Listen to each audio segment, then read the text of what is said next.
नमस्कार students, J9 classes के YouTube channel पर आपका हार्दिक स्वागत है। जो वॉइस की कक्षाएं चल रही थी हमारी, उसमें शायद हमारी 2 या 3 क्लासेज हो चुकी है। जो सबसे अंतिम क्लास थी उसमें हमने पढ़ा था कि जो पैसिव वॉइस बना रहे हैं हम यदि किसी वाक्य की, उस वाक्य में आपको डबल ऑब्जेक्ट मिले तो आप उनकी पैसिव वॉइस किस प्रकार से बनाते हैं। 2 ऑब्जेक्ट होते हैं किसी वाक्य में, दोनों से आप पैसिव वॉइस बना सकते हो। दोनों ही वाक्य आपके लिए, दोनों ही जो ऑब्जेक्ट होते हैं वो आपके वाक्य को एकदम आसान या सही उसका आप पैसिव वॉइस बना सकते हो। जो आज की क्लास होगी हमारी, उसमें हम पढ़ेंगे आगे की प्रक्रिया की यदि कोई आपको सेंटेंस मिले और वो इंट्रोगेटिव सेंटेंस हो, यानी इंट्रोगेटिव सेंटेंस।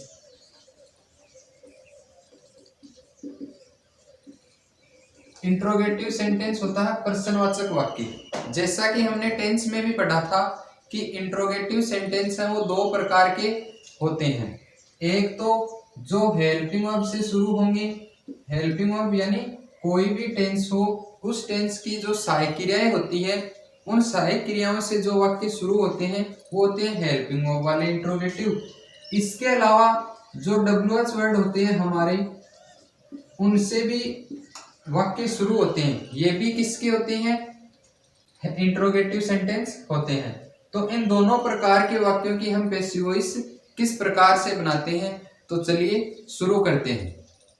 सबसे पहले हम पढ़ेंगे कि जो हेल्पिंग वर्ब के सेंटेंस होते हैं उन वाक्यों की हम पैसिव वॉइस किस प्रकार से बनाते हैं, क्या उन वाक्यों का पैटर्न होता है, कहाँ पर आप उस वाक्य में हेल्पिंग वर्ब यूज करोगे, कहाँ उस वाक्य में सब्जेक्ट होगा, किस प्रकार की वर्ब। पैसिव वॉइस में तो पढ़ा है कि हमने कोई भी वाक्य हो किसी भी प्रकार का, उसमें हम इंपेरेटिव सेंटेंस को छोड़कर ज्यादातर मैन वर्ब की थर्ड फॉर्म काम में लेते हैं। तो देखिए हेल्पिंग वर्ब वाले सेंटेंस है वो किस प्रकार से बनाते हैं, कुछ एग्जाम्पल लिखेंगे, उनके द्वारा हम इस पैटर्न को समझते जाएंगे। तो देखिए हमारे पास कुछ एग्जाम्पल है। एक्टिव वॉइस बताया गया आपको कि एक्टिव वॉइस क्या होता है, किसी भी टेंस का कोई वाक्य वो एक्टिव वॉइस होता है। तो ये भी एक सेंटेंस है किस प्रकार का, इंट्रोगेटिव सेंटेंस। इसके हम पैसिव वॉइस किस प्रकार से बनाएंगे, उसका पैटर्न क्या होता है। जैसा कि हमने टेंस के अंदर पढ़ा था कि जो हेल्पिंग वर्ब का पैटर्न होता है इंट्रोगेटिव सेंटेंस में, उसमें हम सबसे पहले क्या काम में लेते हैं, हेल्पिंग वर्ब। जिस भी टेंस में बना रहे हैं उसकी हेल्पिंग वर्ब, फिर हम काम में लेते हैं सब्जेक्ट, फिर टेंस के अकॉर्डिंग वहां पर हम मैन वर्ब काम में लेते हैं, फिर आता है ऑब्जेक्ट। तो जो इस प्रकार का कोई सेंटेंस मिलेगा हमें, उसकी हम पैसिव वॉइस किस प्रकार से बनाएंगे, क्या उसका पैटर्न होगा। सबसे पहले तो टेंस जो है हमारे पास, उस हेल्पिंग वर्ब लगाएंगे बदलते हुए।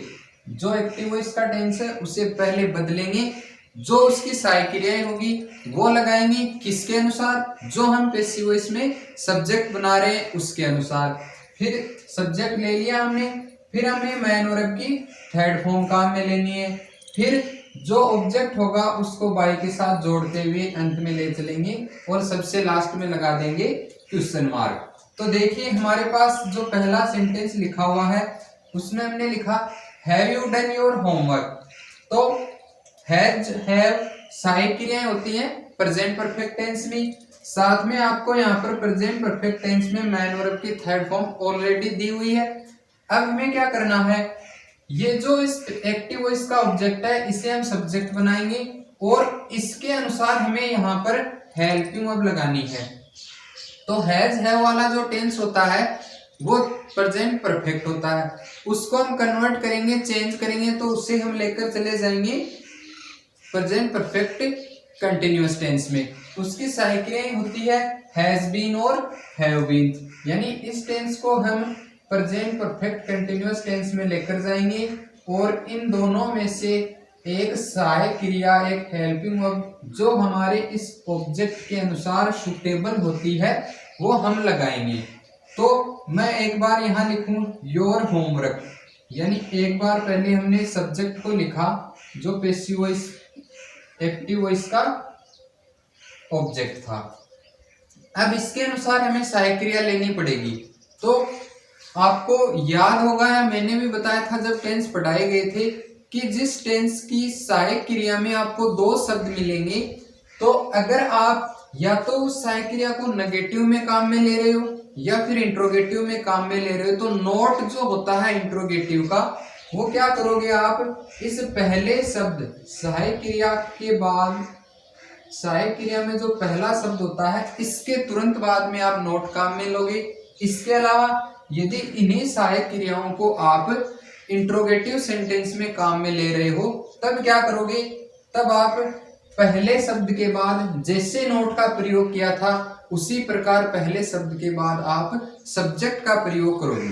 तो हमने सब्जेक्ट यहां पर लिखा योर होमवर्क, तो इस योर होमवर्क के अनुसार हम हेल्पिंग वर्ब कौन सी काम में लेंगे, हमारा गृह कार्य सिंगुलर सब्जेक्ट है तो हम लगाएंगे हैज योर होमवर्क बीन। अब देखो यहां तक हमारा काम हो गया। अब हमें मैन वर्ब की थर्ड फॉर्म लेनी है, जो कि मैंने बताया था कि प्रेजेंट परफेक्ट में पहले से थर्ड फॉर्म दी हुई आती है। Has your homework been done by plus object क्या है हमारे पास, यू की सब्जेक्टिव और ऑब्जेक्टिव दोनों फॉर्म क्या होती है, यू होती है। पहला सेंटेंस हुआ। चलो आगे और देखते हैं, आसानी से आप समझ जाओगे। Are they taking exercise now, क्या वे अभी एक्सरसाइज कर रहे हैं। टेंस कौन सा है यहाँ पर, is am are present continuous tense. जब आपको टेंस की टेबल पढ़ाई गई थी, एक्टिव वॉइस की जो पैसिव वॉइस की हमारी पहली क्लास हुई थी, तब हमने पढ़ा था टेंस की टेबल को। उसमें हमने लिखा था कि जो प्रेजेंट कंटिन्यूअस टेंस होता है वो आगे नहीं जाएगा, खुद के ही टेंस में रहेगा, छोटा सा परिवर्तन करेगा और बीइंग शब्द को जोड़ लेगा। तो उसी प्रकार जैसे इज एम आर होती है प्रेजेंट कंटिन्यूअस की, तो सहायक क्रियाएं तो यही रहेंगी, हम लगाएंगे सब्जेक्ट के अनुसार, प्लस में एक शब्द जोड़ेंगे वो होगा बीइंग। अब देखो दोबारा यहाँ पर आपके पास सहायक क्रिया में दो शब्द आ गए हैं, तब क्या करोगे, पहली वर्ड जो है आपके पास सहायक क्रिया में जो पहला वर्ड है उसके तुरंत बाद में नेगेटिव में काम में ले रहे हो तो नोट लगाओ, इंट्रोगेटिव में काम में ले रहे हो तो हेल्पिंग वर्ब के बाद सब्जेक्ट लगाओगे। तो हमारे पास इस वाक्य का जो ऑब्जेक्ट है जिसको हम पैसिव वॉइस का सब्जेक्ट बना रहे हैं वो है एक्सरसाइज। अब एक बार हमने एक्सरसाइज लिखा, सिंगुलर सब्जेक्ट है एक्सरसाइज, इसके अनुसार हम सहायक क्रिया लगाएंगे इज एक्सरसाइज। अब हमें बीइंग लगाना है, बीइंग टेक वर्ब है, फोर्थ फॉर्म यहाँ पर इसकी टेकिंग बनाई है, थर्ड में लेकर जाएंगे तो होती है taken. Is exercise being taken by, और दे का ऑब्जेक्टिव रूप, ये दे सब्जेक्ट है, इसको ऑब्जेक्टिव फॉर्म में लेकर जाएंगे तो बन जाएगा देम। आगे देखो, did he kill a lion, तो टेंस कौन सा सबसे पहले हम वो देखेंगे। डिड हेल्पिंग वर्ब होती है पास्ट इंडेफिनिट टेंस की, कौन से टेंस में लेकर जाएंगे इसे, पास्ट कंटिन्यूअस में, जिसकी सहायक क्रियाएं होती है वोज और वर। सब्जेक्ट, ये जो ऑब्जेक्ट है सब्जेक्ट बनाओ, इसे पहले लिखो ए लायन। यदि लिखना नहीं चाहते तो यहाँ पर मान लो कि ये सब्जेक्ट है, इसके अनुसार आप वोज लगाओगे, या और ए की लायन है सिंगुलर सब्जेक्ट है तो वोज लगाएंगे, वोज ए लायन।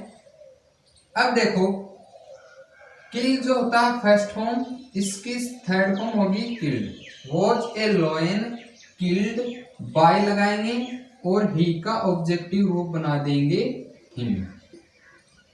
ये हमने 3 सेंटेंस किए हैं। अब देखो करना क्या है आपको, सीधे से अर्थ में समझे। सेंटेंस दिया हुआ है, सबसे पहले हमें हेल्पिंग वर्ब भी लगानी है, ये पैटर्न ध्यान में रखो।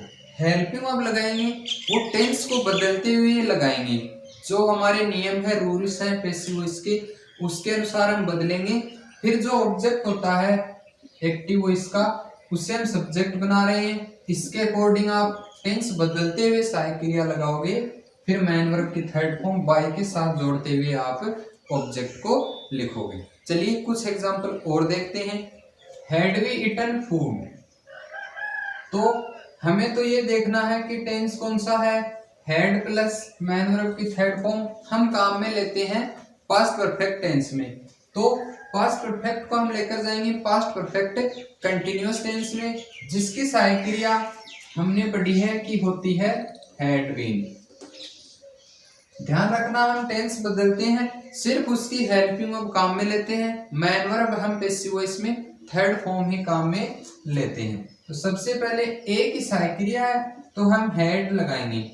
अब देखो हमने पढ़ा कि दो वर्ड आ जाए सहायक क्रिया में, सब्जेक्ट आप यूज करो पहले वर्ड के बाद में। हैड ये ऑब्जेक्ट है इस एक्टिव वॉइस का, इसे हम सब्जेक्ट बनाएंगे। हैड फूड बीन लगा दिया, इटन थर्ड फॉर्म दी हुई है, इटन लगा दिया। बाय के साथ जोड़ते हुए ऑब्जेक्ट लिखेंगे, वी का ऑब्जेक्टिव रूप होता है us. Had food been eaten by अस।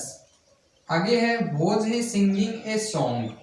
तो वॉज वर्ब प्लस वर्ब की फोर्थ फॉर्म या फर्स्ट फॉर्म के साथ आईएनजी। टेंस यहाँ पर शो हो रहा है पास्ट कंटिन्यूअस टेंस। देखिए इस टेंस को हम क्या करेंगे, जिस प्रकार हमने प्रेजेंट कंटिन्यूअस टेंस पढ़ा था कि वहां पर हमने आगे न ले जाकर उसी टेंस में हमने उसको रखा और उसके साथ में बीइंग को जोड़ा। दो शब्द आए, सब्जेक्ट इन दोनों के बीच में लगाओगे। ए सॉन्ग है, सिंगुलर सब्जेक्ट है, इसके अनुसार लगाएंगे वॉज बीइंग। तो पहले वॉज लिखेंगे, फिर a song being Singh Seng sung by ही की थर्ड वो ऑब्जेक्टिव रूप him. Was a song being sung by him. तो ये हुए हमारे हेल्पिंग वर्ब के सेंटेंस। अब हम पढ़ते हैं कि ये तो हम कर लेंगे टेंस को बदलते हुए, जो WH वर्ड के सेंटेंस होते हैं उनको हम किस प्रकार से बनाते हैं। तो देखिए आगे WH वर्ड वाले जो सेंटेंस होते हैं उनको हम पैसिव वॉइस में किस प्रकार से लेकर जाते हैं।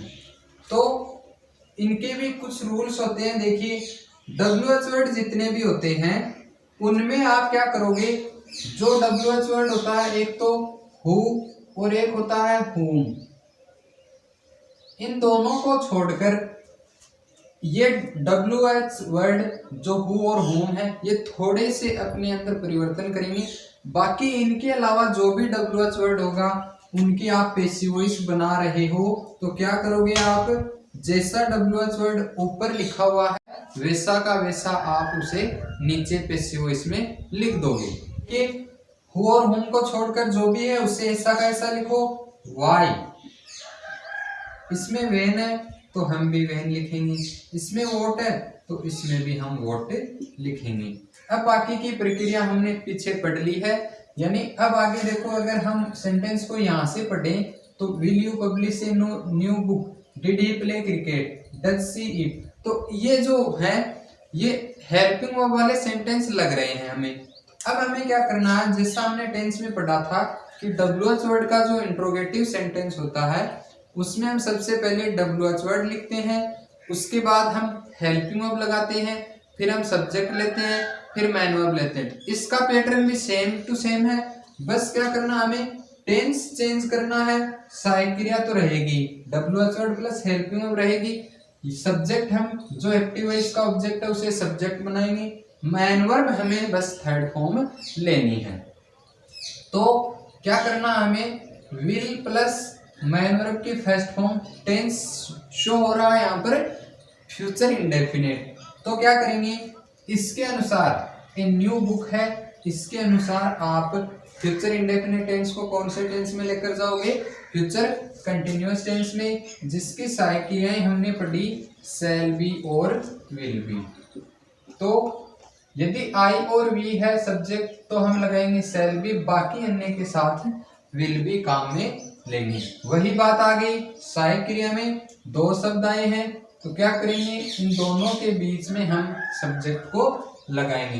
तो मैं ए बुक है इसके अनुसार विल सहायक क्रिया काम में लूंगा, फिर मैं लिखूंगा सब्जेक्ट और सब्जेक्ट के तुरंत बाद में मुझे लगाना है be. Why will a new book. अब आगे क्या करना है हमें, पब्लिश जो मैन वर्ब की फर्स्ट फॉर्म है इसे थर्ड फॉर्म में लेकर जाना है, पब्लिश्ड। पब्लिश्ड हो गया। उसके बाद बाई के साथ जोड़ते हुए यू की ऑब्जेक्टिव फॉर्म होती है you. Why will a new book be published by you. When did he play cricket, when का व्हेन हमने रखा, डिड प्लस मैन वर्ब की फर्स्ट फॉर्म काम में लेते हैं हम पास्ट इंडेफिनिट टेंस में, जिसके साथ अब इस टेंस को हम पास्ट कंटिन्यूअस में लेकर जाएंगे। वॉज वर सहायक क्रियाएं होती है, क्रिकेट के अनुसार हम वॉज लगाएंगे और क्रिकेट जो ऑब्जेक्ट था एक्टिव वॉइस में उसे हम सब्जेक्ट बना देंगे। When was cricket played third form लगाई, बाई के साथ हमने ऑब्जेक्ट को लिखा, ही का ऑब्जेक्टिव रूप होता है him. When was cricket played by him. What does she eat, अब वोट का वोट हमने रखा। अब देखिए वोट वाले सेंटेंस में आपको ऑब्जेक्ट नहीं दिख रहा है, नहीं है, जिसको हम एक्टिव वॉइस का पैसिव वॉइस का ऑब्जेक्ट बनाएंगे वो हमारे पास नहीं है। तो क्या करेंगे, टेंस देखो कौन सा है, do does plus man verb की फर्स्ट फॉर्म टेंस है हमारे पास प्रेजेंट इंडेफिनिट, इसको हम प्रेजेंट कंटिन्यूअस टेंस में लेकर जाएंगे। तो क्या करेंगे, इज एम आर सहायक क्रियाएं होती है, तो यदि आपको ऑब्जेक्ट नहीं दिखाई दे, टेंस बदल रहे हो, सहायक क्रिया आप सिंगुलर काम में लो। जो हम सिंगुलर सब्जेक्ट के साथ सहायक क्रिया काम में लेते हैं वो सहायक क्रिया आप लगाओगे। तो मैं इस सहायक क्रिया यहाँ पर काम में लूंगा। वोट इज सब्जेक्ट नहीं है, छोड़ दो, नहीं है तो हम कहाँ से लगाएं, हम सीधे ही आगे वर्ब लिख देंगे। ईट की थर्ड फॉर्म होती है इटन। वोट इज इटन, अब बाई से जोड़ा, ऑब्जेक्ट सब्जेक्ट तो है ही इसमें एक्टिव वॉइस में जिसको हम ऑब्जेक्ट बनाएंगे, और सी की ऑब्जेक्टिव फॉर्म होती है हर।